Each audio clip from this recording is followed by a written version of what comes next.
Let's begin. Welcome to Build an Agency, a podcast where we talk about the ups and downs of entrepreneurship, growth tactics, building businesses, and the events that affect your company. Let's jump right in. Welcome back to the podcast. We're doing episode 2, and I'm sitting here in our studio with Attilio. What's up, guys? Thanks for coming back. We've seen some actually really surprisingly good results for podcaster turnout or podcast listener turnout. So we're actually mega humbled, super love to you guys. And a super huge shout out to our one review on iTunes. Hey, you got to start somewhere. you do have to start somewhere. Yes to payday. You're our hero right now. If anyone else leaves us reviews, that'd be sweet. We just want to help entertain you guys, and it was a great review. So anything we can do to keep boosting the entertainment value or boosting the educational value, it's super helpful. Leave us your review, good or bad. So if you think that this podcast is really good and valuable for you, please tell us. And if you think we're the worst podcasters of all time, please also tell us, because we'll probably still read your tweet on the air. And ignore it, maybe. No, I don't know. It's not on the air. And it's not a tweet, but it's not on the air. Well, it is pretty much, since we don't edit this. This is basically live. It's just we posted 2 days later. Yeah. So that's another thing. We are for sure solidifying Tuesday post days. So this is the hone to build an agency podcast featured on Tuesdays. Boom. Tuesdays. Remember that, Tuesdays. Yeah. We're going to try and be a lot more scheduled about posting these things and more regular. And yeah, I think last week we did a Wednesday thing. Yeah, we did a Wednesday thing, but it was Easter weekend, so it kind of disrupted everything. Also, I think we were having some issues a little bit. Oh my God. Don't even. Okay. So last episode, I told you I'd list out all my podcast blunders so far, and I'm sure there'll be more on this episode, but we had our SEO on the phone with us. And I was using Google Meet. It's the new version of Google Hangouts. Yeah. And I was trying to record his audio off of QuickTime. You can do an audio recording through that. And I don't think I understood how that worked very well. So I actually ended up spending a ton of hours that day. I had other things to do, trying to fix Ryan's audio. It was insane. I was going deep into the waveform, and I don't know, just doing all kinds of stuff. It was found some automated game things and some interesting Adobe. Well, I learned a lot about Adobe Audition, which is the program we use to record this on. There's a lot of good effects and different things that were really helpful to bring his audio to where you could at least hear it. We were super loud, and he was barely audible or whatever. Yeah. So I spent forever working on that.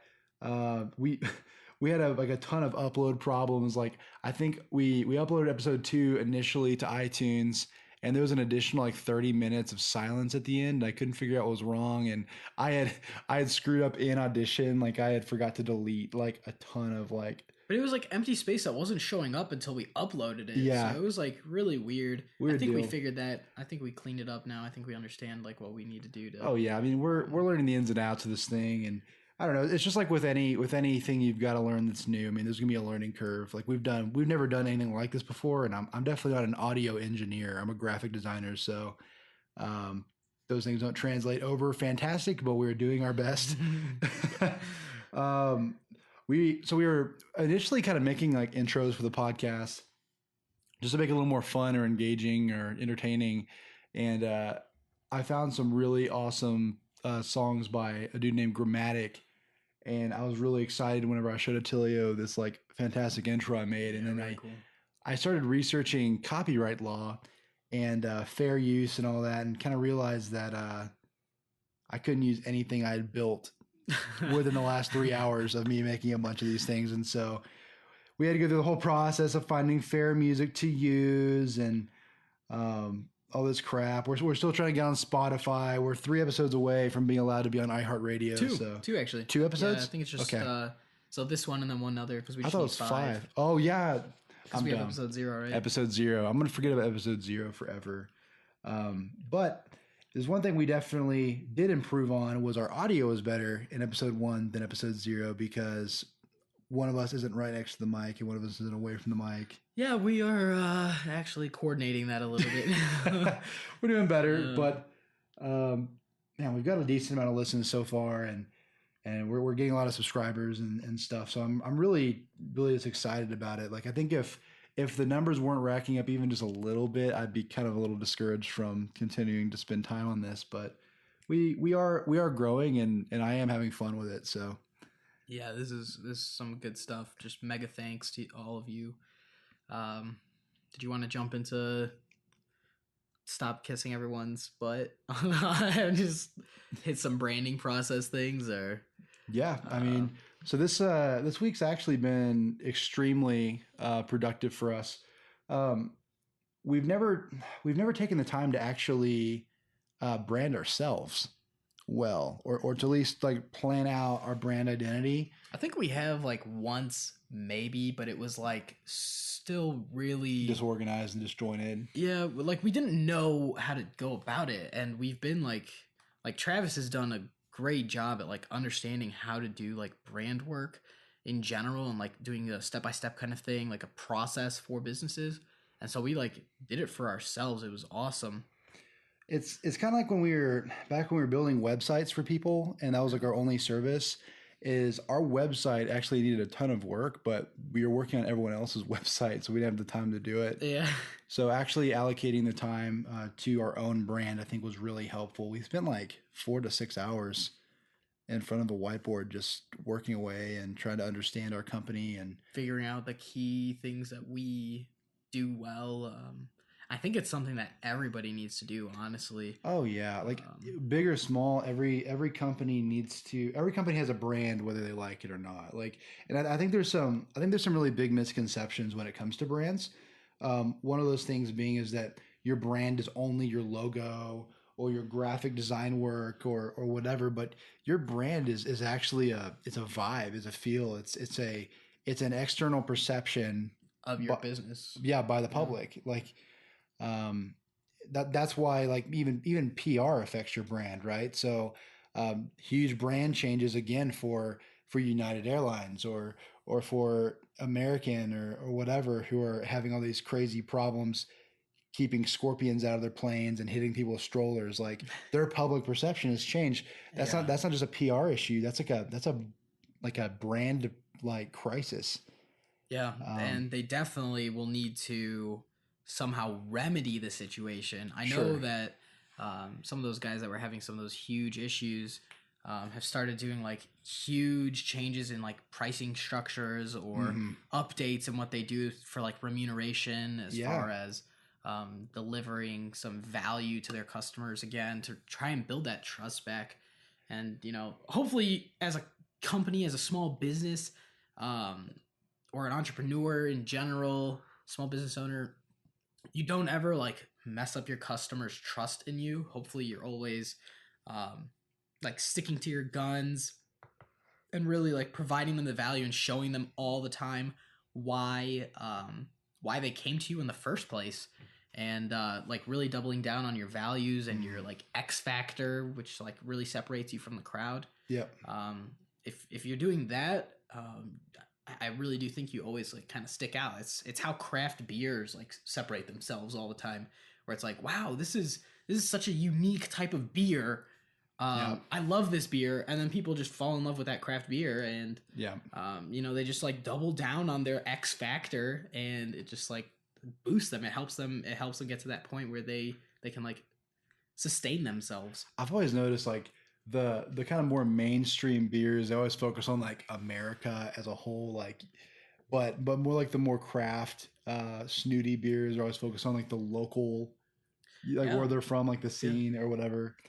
you got to Um, capture it, right? I mean, but that's crazy. But yeah, so brand identity is extremely important, and I think we want to talk about that a good bit today. We've got some awesome news articles coming up here in a little while, just kind of discussing that further.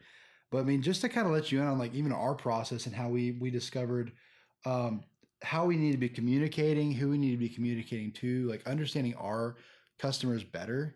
Um, we started really kind of creating customer profiles. So a customer profile is basically a generic representation of the people that frequent your business or services, right? So whereas we're selling, marketing tactics like search engine optimization, uh, graphic design work, social media management, things like that. And so people who are going to be coming to our website or who we actually want perusing our site will be like CMOs, CEOs, and like small business owners, like people who actually own the companies or people who are in charge of the marketing of the business. And maybe individuals, Maybe some individuals as well.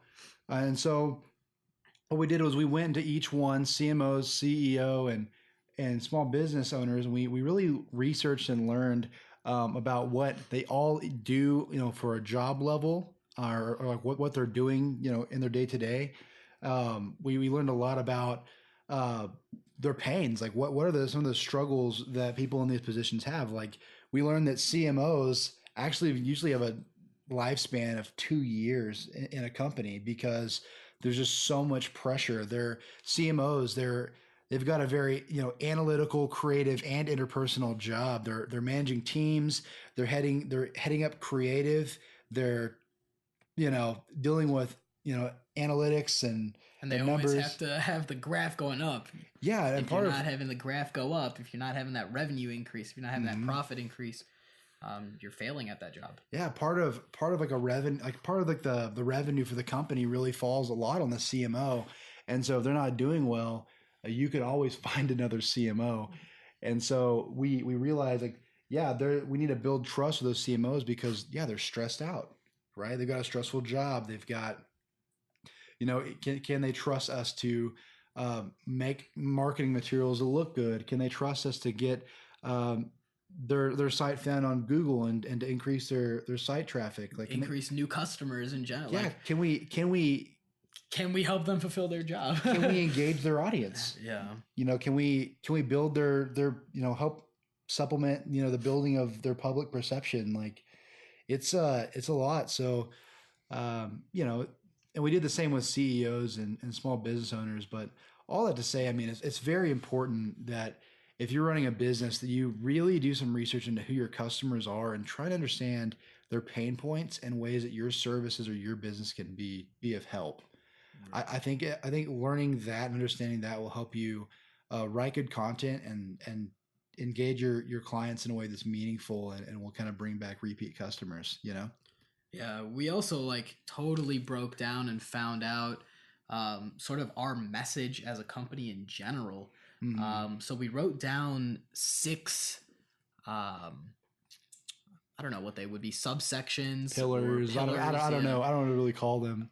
But really, it just involved like the Culture, yeah, customer, voice, feel, impact, and then our X factor, which is what is supposed to really set us apart. Like what's the big deal with Hone? And so, if you're trying to figure out your culture, you're trying to decide like, we're modern, we're invested, we're transparent. You know what I mean? Like, and even this podcast is part of us trying to be transparent as a brand. or show our voice Yeah. a little bit and get people to know us in general, or show our expertise even. Yeah, you find out who your customers are. So like our customers, they're CMOs, CEOs, and small business owners. So they're leaders. They're time pressed. They need results.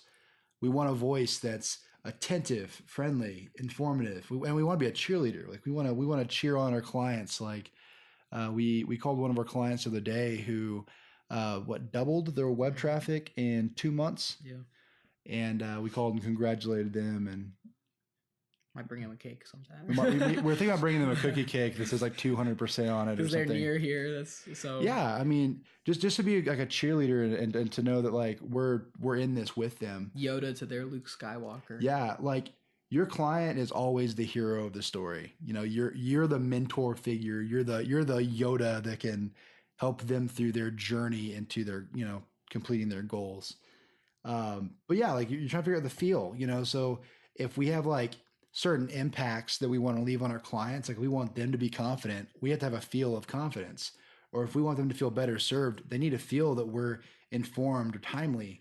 And if we want them to be at peace, just having chill vibes, like being just really, really calm and not, you Yeah. know, Confrontational or not, have like yeah.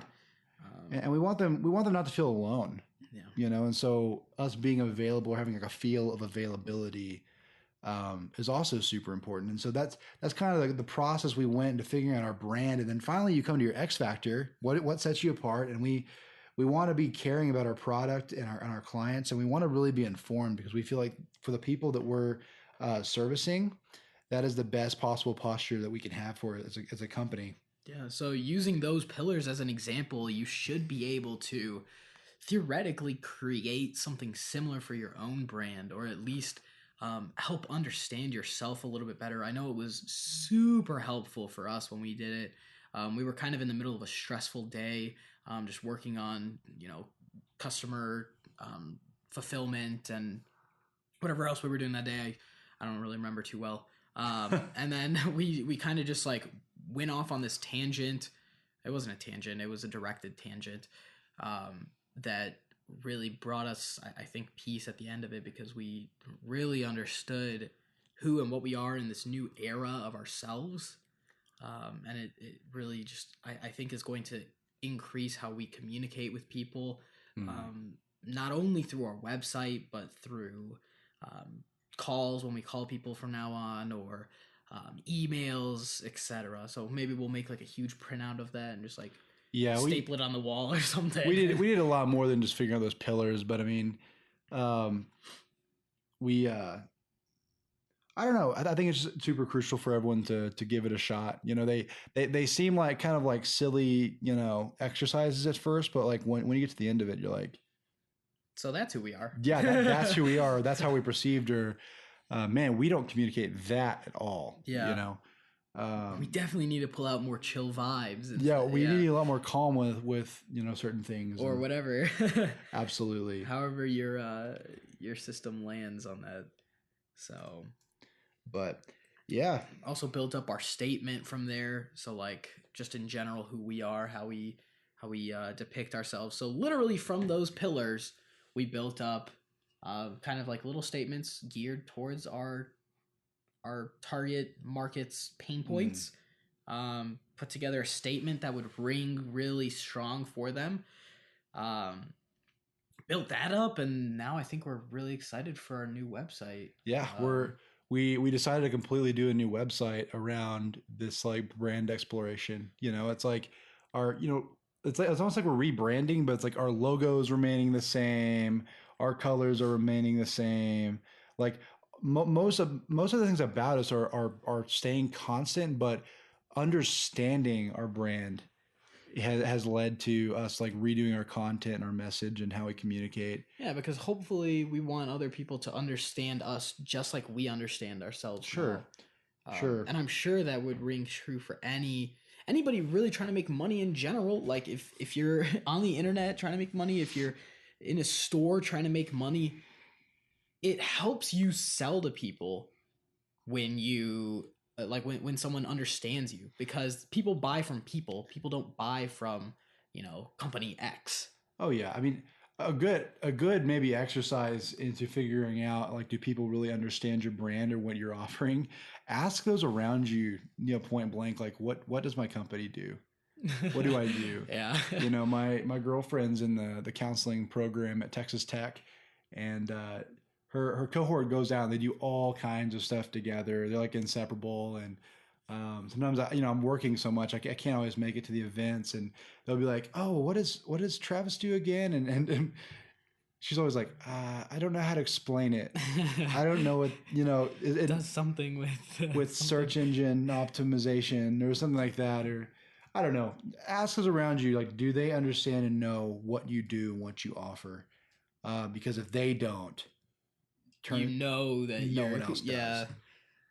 Unless it's like super niche. But I mean, I think we came to this conclusion that we really just kind of have to write for like we have to write like we're teaching like fourth graders, straight up. Oh yeah. Because not everyone knows what you do, not everyone may know what you sell, and if you're just absolutely clear with it, I mean, it takes an expert to teach a beginner. It really does. Like an expert can talk to an expert all day, but an expert talking to a beginner is like another obstacle entirely. So Oh yeah, and man, it's hard for me because I love writing, mhm. and so I love writing like really pretty, sounding words or nice statements that just sound good. But Metaphorical, yeah, lots of literate. metaphors, alliteration, that kind of stuff, and it's just not simple enough. People are Yeah. just not understanding what Which, we're communicating. now that I think about it, I wonder if that's why so many people don't like Shakespeare and poetry, because it does involve a lot of like floral language or interpreted language, or just language that may be out of style right now. I don't know. And they just, I mean, I've always liked Shakespeare. I mean, Sure. just because to me I got to use my imagination on what some of the words meant. Yeah. And so I kind of just like put together what the story was supposed to be, and then I don't know, it's just kind of enjoyable. But I don't know. It's different, but I'm also trying to figure out like how many people actually read the content on websites. yeah, I don't know. I mean, we have heat maps on our site to like track where people like have their mouse for like extended periods of time, or like where people are clicking. Yeah. And it's always kind of hard because I feel like people kind of move their mouses just all over the place or wherever. I mean, someone in marketing that I very much respect told me that people do read content, but it has to be good content and it has to be skimmable. And I'm not sure if that's true or not. Like, I still find myself skimming through stuff I and like I not really straight reading up everything. think that people only read headings, like headings or subheadings. Like seriously, because that's what I do. I read No, subheadings and headings to find where I need to read, and then if I'm interested in a subheading, then I'll read the content because that's what pertains to what I went to the article for. Like, or maybe if they're very serious about purchasing your product, then they might actually read. then they will probably dive in. Yeah. Yeah. So I don't know. So maybe it really comes down to is almost like instantly pitching your service in a way that makes it that piques their interest, and then they'll read your content. Maybe the content. So that actually brings up a good point. Maybe like the headings and subheadings are for the people that are aware that they need something, and then the content inside or under the headings and subheadings is just really strong for the people who are considering your product. And then having a call to action in a strategic place is once they've considered it and they've agreed to purchase from you or Yeah. work with you, then they can take that call to action. So having like all three steps of that small funnel like in one location with a heading that's really powerful to drag them in because they're aware of their needs, then the subcontext to quell their consideration, and then a call to action and a strategic spot for exactly what they were looking for at that moment. Boom, that's gonna turn them right into a lead. The sweet spot. The sweet spot. The sweet spot. But I think there were some big SEO updates recently, right? Like over Easter weekend. Yeah, well, I don't know if there were updates. I mean, Google and other search engines always have some updates, and you always see like some weird fluctuations with the search engine ranking positions, the SERPs. And over the weekend of Easter, so not this weekend, last weekend, there were some like pretty big dips in our accounts. Not big dips, but they were like considerable dips for some of the search engine rankings. And this week, for some reason, they just like all shot back up, like almost doubling over where they were at, like beyond their dipping points. So And that was across the board for all the accounts. that was across the board for all of our accounts. That's crazy. I don't know if anyone else saw something like that. If any SEOs are listening that like actively keep track of like SERPs or like competitor rankings, definitely let us know what you guys think. We don't have like a Mozcast here or anything like that, so we're not like doing some crazy research on it, but we do keep track of all that good stuff just to kind of see how the Google algorithms are changing at certain times. So if anyone has updates on that, that would be sweet. Maybe leave it in our Instagrams or something. I mean, how would you like to get information from our listeners? Well, I know we just set up a Facebook page as well as an Instagram. I think that's kind of the main like lines of communication. You can hit us up and comment on our SoundCloud. Do we have a Instagram for the podcast? I don't Do we think so. not? I don't think it's for the podcast. Oh, okay. We do not have an Instagram for the podcast. Okay, I think we just have a Facebook for the podcast, and then I guess our personal Instagram accounts. But I don't mean Let's do Facebook. Facebook. Yeah. Okay.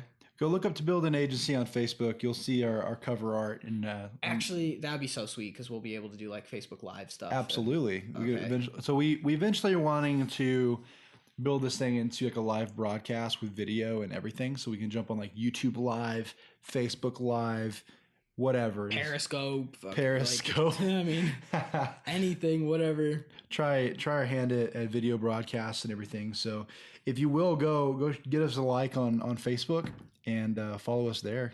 Yeah, we can definitely interact a little bit more that way. I mean, I'll probably be monitoring it. I don't know. Are you even added as an admin on that? I hope so. I hope so. we'll make sure that we're both on there so that way we can answer adequately. It's a very new page, so if you can give it a like, that would mean a lot to us. Sure. What else is going on this week? We need to get new cards, right? New business cards with cards with new phone numbers, new emails, new. I'm sad to see them go, dude. They're beautiful. Like, if you have never seen our business cards, I'm sorry. Like, or touch them. I think the touch of them is like. I had a good friend of mine clear his wallet out, and he called me up. He's like, dude, I just dumped all these business cards out of my wallet, but I kept yours. They're like these really like thick black business cards with like a gold flake kind of raised up with our old logo on it, and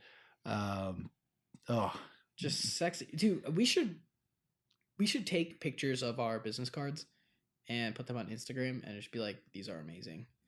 Like, plus the touch. So this one time we were at this Chamber of Commerce event, or me and one of our salesmen were at this Chamber of Commerce event, and Chicago. Yeah.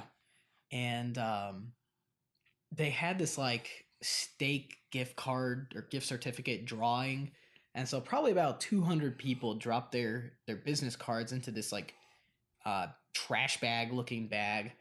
And, you know, when the time came around for everyone to like pull the first place award out, which is the steak gift certificate, they reached in and they felt, you know, this amazing card, and they were just like, they just pulled it right out. And of course we won that steak dinner gift card.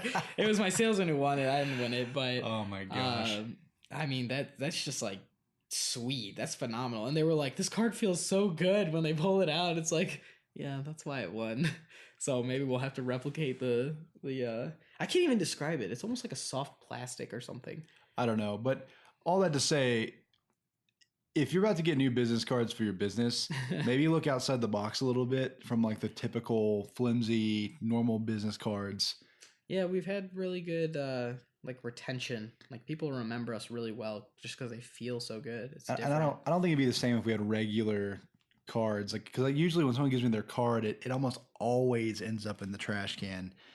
You know, and they're too flimsy. I hate when business cards are bent. Like, I think that's my number one pet peeve, because I like it when they're just like flat and clean. And especially if you're like putting it in your wallet or something, that thing's gonna get messed up. but for sure, dude. Well, you have some articles for us, or?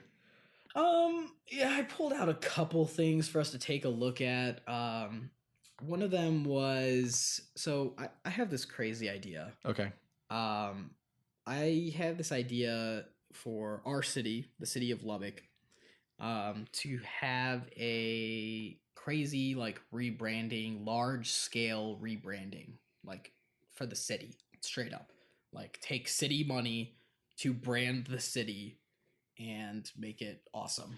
For context, like for our listeners who aren't from around here, we're in a city called Lubbock, Texas. It's probably got 250,000 people in it, and it's growing like crazy, like thousands of people. It's got 1,300,000. 350,000, yeah, I think. Oh wow, okay, it's bigger than I thought. But yeah, we're a growing city. I mean, we're growing at such a rapid rate, and lots of people are moving here, and it's kind of crazy. But we aren't even on the map. Yeah. Like if A smaller sister city just north of us, Amarillo, is on the map, and we're not. shout out to Amarillo, but you're smaller than us, and we should be on the map and not you. So, Or both of us. Like, hell, I'll share the map, but put us on there. Like, there's enough of this map to cover. yeah, Texas is pretty big.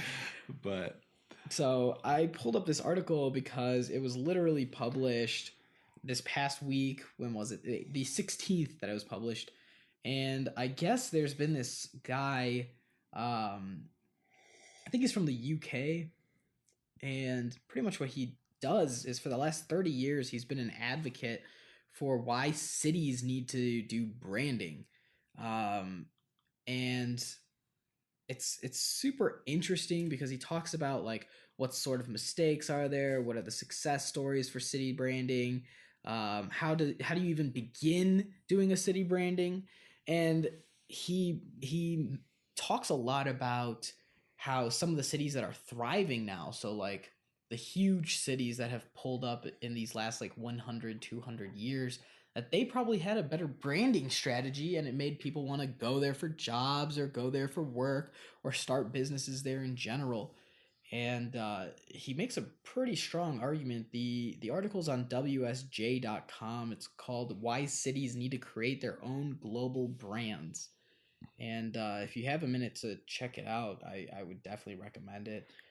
is it possible to link these in the descriptions on the podcast? I don't know if we can link it in the descriptions. Maybe they can check it out on Facebook. So we could probably put it on Facebook. Yeah, we will post the articles that we talk about from now on our podcast Facebook page for you to check out. So if we pique your interest with anything that you want to check out further, you can go there to check them out. Yeah, definitely. I'll make sure to get that done for everyone. So, but I guess back to the cities. I mean, what do you think about branding a city? Like, I mean, I think That's a there's crazy undertaking. Like, how do you create, or how do you facilitate a brand identity strategy that not only represents your city as like this like concept, this branded concept, this the city government or whatever, but to represent more than a 250,000 people. Oh, for Lubbock specifically, Right? Like, I mean, in terms of our goals, like we'd love to rebrand our hometown and put us on the map. And I mean, I can read you a little excerpt for how. Yeah, what did he his name's suggest? Mr. Clark. I don't know what Mr. his Clark? first name is. I think it says it up. That's Greg Clark. Greg Clark. Urbanist Greg Clark talks about which cities do it really well and how some could do it a lot better. So the section is called A Long, Slow Process, and the Wall Street Journal asks him, how does a city even begin to create a brand? And Mr. Clark answers by saying, city positioning is a long, slow process that doesn't need to involve much money or ad agencies. It does involve leaders bringing together different representatives of the city. The main steps would be to benchmark the city's identity against other places with comparable assets, recruit citizens and city institutions to build an alliance, align existing events and marketing with an agreed upon common story, train citizens and civic leaders to be champions of that story, and preview progress annually to develop additional approaches. So he says that Tel Aviv is a good example. Despite a vibrant tourism sector, the Israeli city in 1998 was losing population to its regional neighbors. So Mayor Ron Haludai stepped in and effectively recruited citizens by investing in public spaces, fixing potholes, improving schools, tackling crime, and promoting the famous Bauhaus buildings, which I guess are a collection of 4,000 modernist buildings in Tel Aviv. So the population returned and new immigrants arrived as the city successfully evolved into a quote-unquote livable city, then a quote-unquote non-stop city, and then a quote-unquote startup city. So that's almost like a revival of a city, it looks like. Wow. Mr. Clark goes on to finalize his point here, saying that in a way, the sequential positioning provided a narrative that has helped build a brand for external audiences as well as a loyalty among the citizens and stakeholders. And I mean, as far as like something for Texas goes, or like Lubbock, Texas, we could almost say that we should position ourselves to like attract places for knowledge workers or institutions, cultural and sporting events, and then maybe film shoots. So how we could maybe go about tackling that is just like put out some awesome video content, have people become champions of it. I mean, this is a college town. Like the 18 to 35-year-olds around here are probably going to be mingling with Dallas, Houston, and Austin Sure. readily, and as well as the surrounding areas. So, you know, put out some of that, continue to grow in the like cultural and knowledge based institutions, and you know, increase the amount of just workers in general that come here. I actually think that Lubbock is going to be like the new area. The Sure. It will truly embody the hub city, since that's its nickname. Like, I think it's going to take a lot more than us to do it too. I mean, it's going to be a matter of getting like Citywide effort. yeah, it's going to be a citywide effort of everyone just putting out good content about Lubbock and just doing stuff. And I think if several companies are putting out just really good, engaging, or funny content in our city, like others will follow suit. Like if we can make that into a trend, or if we can inspire that in some crazy way. Yeah. So I don't know. I mean, I'd be really interested to see like that happen. You know, it's a long-term goal for us, but I think it's totally possible. You know, Sparking some like creative like uproar of creatives. You so. know? We've got like a few famous people that were from here, Yeah. you know, and so like Lubbock like clings to that, you know, like it's like that whole like the whole like small town mentality when someone was from there who ended up being famous. So Buddy Holly. yeah, rock god Buddy Holly is from Lubbock, Texas, and Willie McCool, he was an astronaut. That's pretty cool. Yeah, he was from here. I think he was on that spaceship that disintegrated in the atmosphere. Oh. Yeah, was it like the Discovery, or I can't remember what it was called, but Willie McCool's from here, and it's like our city just really clings to these like local legends. You know, but we don't really like, we're not making more, you know, like, and I think that more people seem to be putting out good content and becoming those local legends. And I've seen some interesting like branding, like new ways like that Lubbock's kind of trying to brand itself, but. Man, if we just join in that effort, that'd be like super, super impactful and meaningful. I'm telling you, I want to make like we need to pull together some strings to get in contact with like whoever's in charge of some funding for the city, and just like really pull some power plays to get it to happen. And I don't know. I don't think it's out of realm. I think it's out of realm. We just got to get the right people in the right places. We just got to keep building our business and building our credibility. And then when we've got more of a megaphone and more of like a voice and more credibility behind us, I mean, we can. I mean, we're working with some decent players right now. Like at least people who have been connected with the government around here, the local government. So to be continued. TBC. All right. You have any other articles for us, man, that our users might, or our listeners might find? Dude, we talk users so much. It's just like a marketing term, I guess, and it's just like ingrained in us. Well, I started creative as a UI UX designer, so like everything that I know as a creative or in this role at all like revolves around the word user, and so. I'm like, oh, our listeners, they are listening to our content. Yeah, they're listening, because I mean, I've never had radio experience or anything like that podcast, so like I can't even begin to fathom like someone listening to this. Like that's impressive. I don't know. And plus, I don't really listen to podcasts too much. I think I only listen to one podcast. I listen to a few. So, but yeah, so next thing, which actually is a pretty good sequitur to our first article, is just the digital trends of 2017 and if brands and customers are on the same page.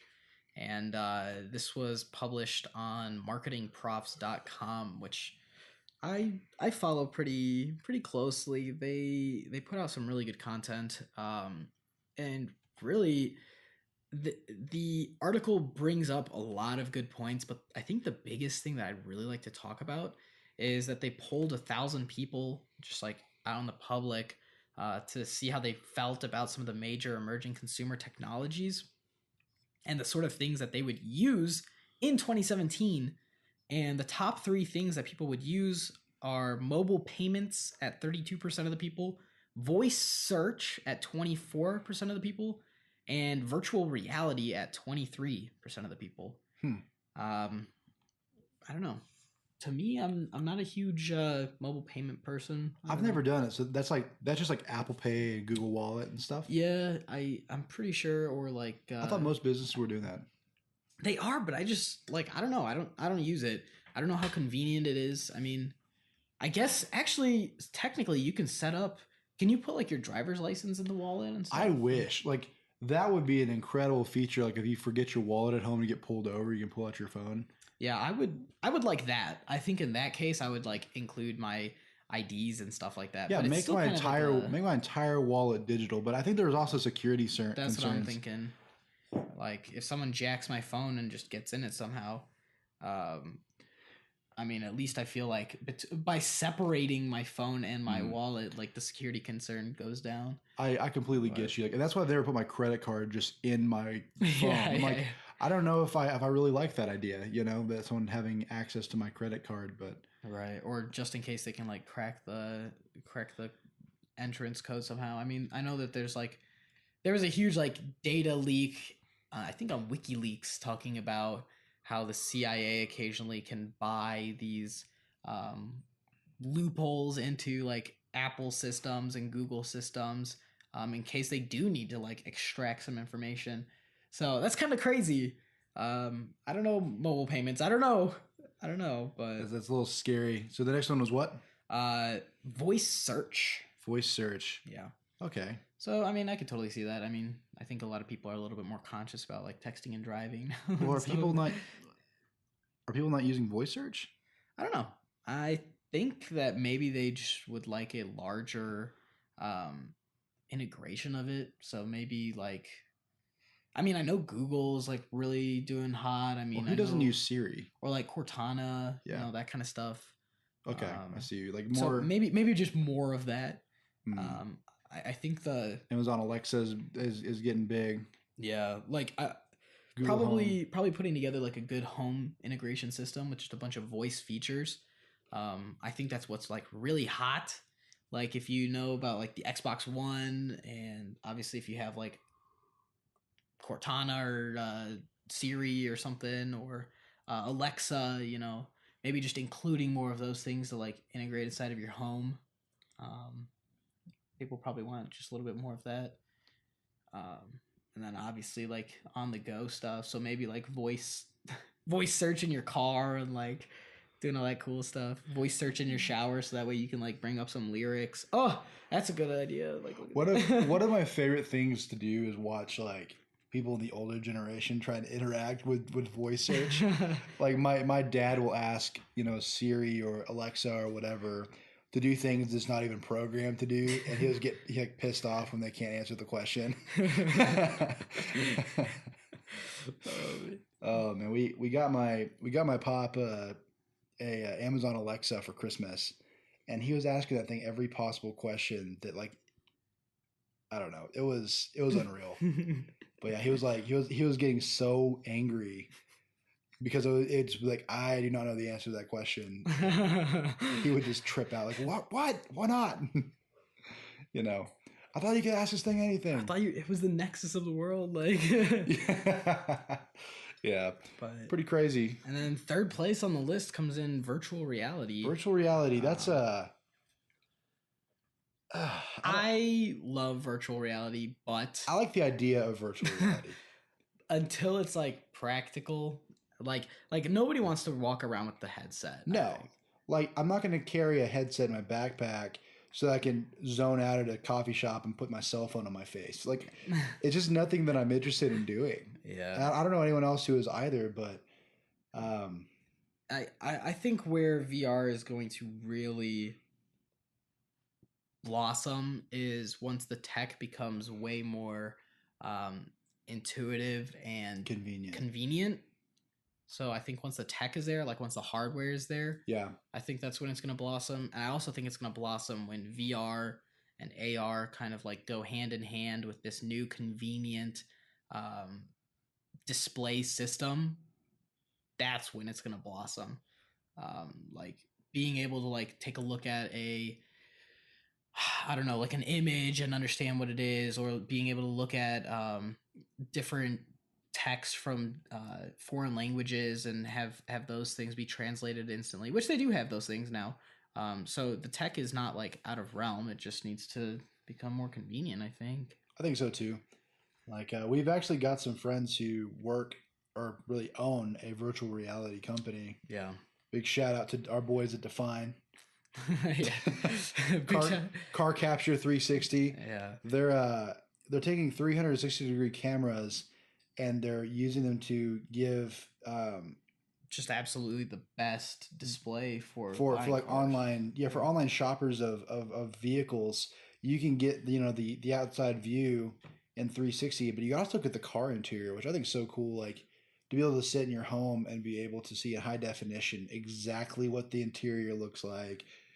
I feel like people are ready to buy cars online if they could test drive them online. The test drive is like kind of everything. Yeah. There's only one other thing that hold me back from buying a car other than the test drive is I think that until Smellovision is here, I'm gonna really struggle to buy a vehicle because what like Smellovision. like it's got to smell good or does it needs to smell at least neutral. Like Yeah. I don't know. Like my dad got in a car wreck a few weeks ago, and we've been looking for new trucks for him, and we'd sit in some that just smelled so bad, like the inside of an Smell ashtray. was a turn off for you. Oh yeah, like we got in there and it was a no go. Like we look in some of the vehicles and there'd be like cigarette burns in the seat and stuff, and it just wasn't appealing. And so I don't know if I was buying a car online. I would super struggle with just the fact that I can't smell it and I can't drive it.